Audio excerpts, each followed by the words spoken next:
السلام علیکم، میرا نام عمران شاہین ہے اور میں آج 21 مارچ کے دن آپ کی خدمت میں ایک خاص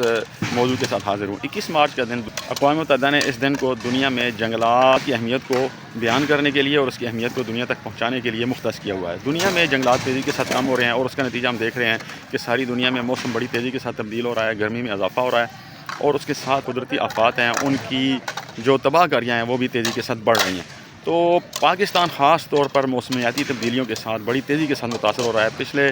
سال اور اس سے پچھلے سال بھی پاکستان میں بڑے خوفناک قسم کے سیلاب آئے تھے اور پاکستان ساری دنیا کے اندر جو 2022 کے اندر سیلاب آیا تھا اس کا نام لے کے چندے مانگتا رہا اور فنڈ مانگتا رہا اور بھیک مانگتا رہا، لیکن کسی نے بھی پاکستان کو کوئی چندہ اور کوئی فنڈ اور بھیک نہیں دی۔ تو ہم نے اس کا تدارک کیسے کرنا ہے؟ پاکستان اس وقت دنیا کے ان ممالک میں شامل ہے جہاں پہ سب سے کم جنگلات ہیں۔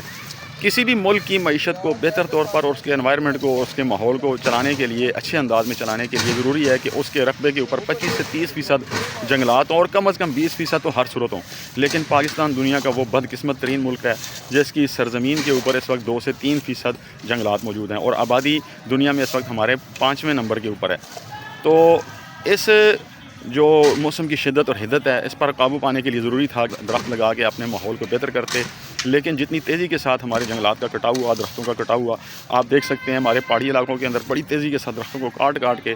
وہ پورے کا پورا علاقہ تباہ و برباد کر دیا گیا ہے۔ پہاڑی علاقے بڑی تیزی کے ساتھ جنگلات سے محروم ہو رہے ہیں اور ان کی جو لکڑی ہے وہ میدانی علاقوں میں اور پہاڑی علاقوں کے اندر بھی استعمال ہو رہی ہے۔ نتیجہ کیا ہے کہ نئی شجر کاری بہت کم ہے اور اس کے نتیجے میں پاکستان بہت بڑی تباہی کا اس وقت سامنا کر رہا ہے۔ تو ضرورت اس بات کی تھی کہ ہم اس کو سمجھتے اور پاکستان میں جو جنگلات ہیں ان کو ہم زیادہ سے زیادہ بہتر بناتے، لیکن ایسا نہیں ہو سکا۔ تو پاکستان میں تیزی کے ساتھ آنے والے جو سیلاب ہیں ان کی ایک بہت بڑی وجہ ان جنگلات کا نہ ہونا، درختوں کا نہ ہونا اور بڑی تیزی کے ساتھ کٹاؤ ہونا ہے۔ میں بنیادی طور پر پہاڑی علاقے سے ایبٹ آباد سے تعلق رکھتا ہوں۔ مجھے اچھے طریقے سے یاد ہے بچپن میں ہم جب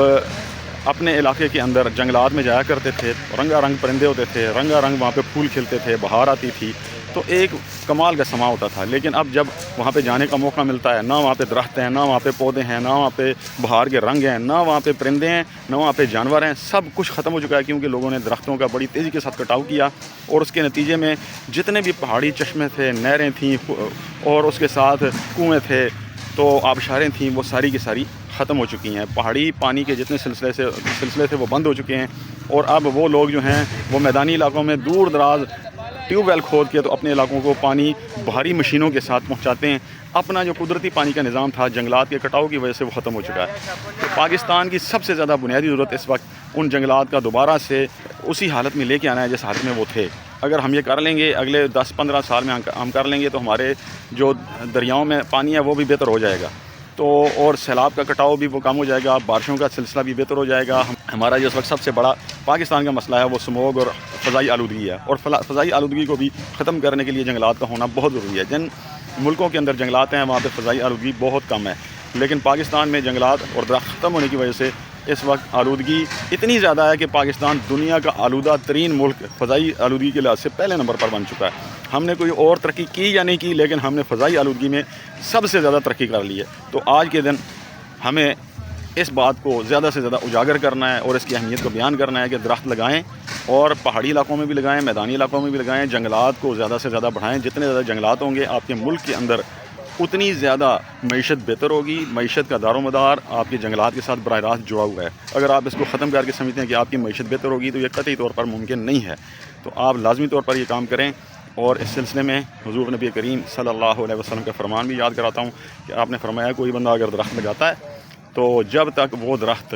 موجود رہے گا اور اس سے چرند اور پرند اور حیوانات اور انسان فائدہ اٹھاتے رہیں گے، وہ شخص کے لیے صدقے کا باعث رہے گا، اس کے لیے اجر و ثواب کا باعث رہے گا۔ تو یہ بڑی ہی شاندار چیز ہے، ضرور کیجئے، لازمی کیجئے، پاکستان کو بچائیے،